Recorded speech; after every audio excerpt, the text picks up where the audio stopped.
Now listen to this ABC reporter expose his Trump deranged syndrome when explaining what we can expect from Kash Patel. In terms of what we can expect at the FBI, I think you can expect this director to pay particular attention to the administration's position on fighting illegal immigration. The FBI has already been deployed to help out in that regard. I think you will see Patel echo that focus.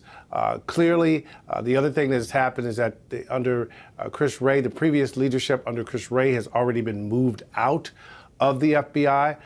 We can expect Patel to look for more people that he might believe were part of what members of the Trump administration believe was the weaponization of the FBI.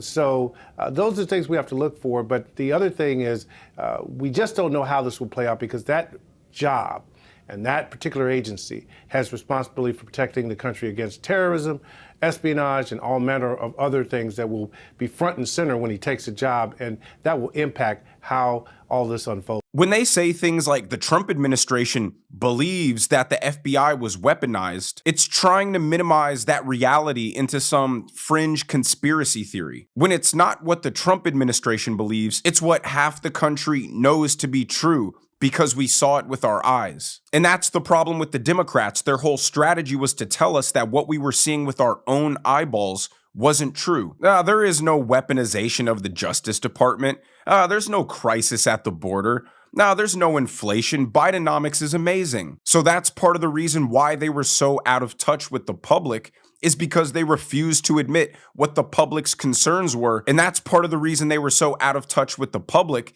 is because they refused to admit that what people said they were concerned about was even valid. They would just throw a report in their face and say, well, the experts say, so shut up.